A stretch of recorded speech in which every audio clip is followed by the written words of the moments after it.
ಜಗತ್ತಿನ ಅತ್ಯುನ್ನತ ಶಿಖರವನ್ನು ಮೊದಲು ಅಳೆದಿದ್ದು ಬ್ರಿಟಿಷ್ ಸರ್ವೇಯರ್ ಜಾರ್ಜ್ ಎವರೆಸ್ಟ್ ಎಂದು ಹೇಳಲಾಗುತ್ತೆ.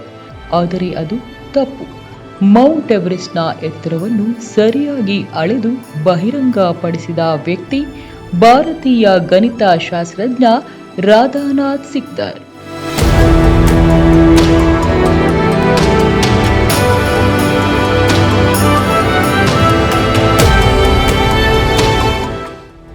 ಇದು ಪ್ರತಿಯೊಬ್ಬ ಭಾರತೀಯರಿಗೂ ಹೆಮ್ಮೆಯ ವಿಷಯ. ಮೌಂಟ್ ಎವರೆಸ್ಟ್ ಅನ್ನು ಸಿಕ್ದರ್ ಪರ್ವತ ಅಥವಾ ರಾಧಾನಾಥ ಪರ್ವತ ಎನ್ನಬಹುದಿತ್ತು.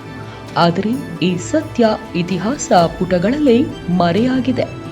ಮೌಂಟ್ ಎವರೆಸ್ಟ್ ಇದು ಪ್ರಪಂಚದ ಅತ್ಯುನ್ನತ ಶಿಖರ.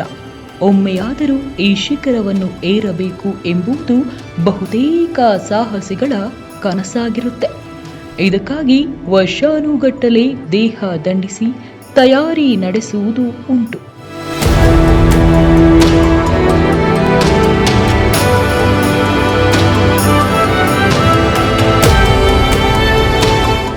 ಅಷ್ಟೇ ಅಲ್ಲ, ಈ ಪರ್ವತ ತಲೆಮಾರುಗಳಿಂದ ವಿಜ್ಞಾನಿಗಳನ್ನು ಆಕರ್ಷಿಸುತ್ತಿದೆ. ಒಂದಿಷ್ಟು ರಹಸ್ಯಗಳನ್ನು ತನ್ನೊಡಲಲ್ಲಿಟ್ಟುಕೊಂಡಿದೆ. ಈ ಪರ್ವತದಲ್ಲಿ ರಾತ್ರಿಯ ಸಮಯದಲ್ಲಿ ಪರ್ವತದ ಶಿಖರವನ್ನು ಸುತ್ತುವರೆದಿರುವ ಹಿಮ ನದಿಗಳಿಂದ ವಿಲಕ್ಷಣವಾದ ಶಬ್ದಗಳು ಕೇಳಿಬರುತ್ತದೆ ಎಂಬ ಮಾತಿದೆ. ಜೊತೆಗೆ ಪರ್ವತ ಏರುವಾಗ ಪರ್ವತಾರೋಹಿಗಳು ನಾಪತ್ತೆಯಾದ ಘಟನೆಗಳೂ ನಡೆದಿವೆ.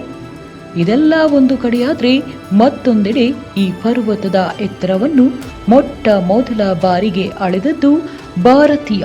ಆದರೆ ಈ ಪರ್ವತಕ್ಕೆ ಹೆಸರು ಸಿಕ್ಕಿದ್ದು ಮಾತ್ರ ಓರ್ವ ಬ್ರಿಟಿಷ್ ಅಧಿಕಾರಿಯದ್ದು.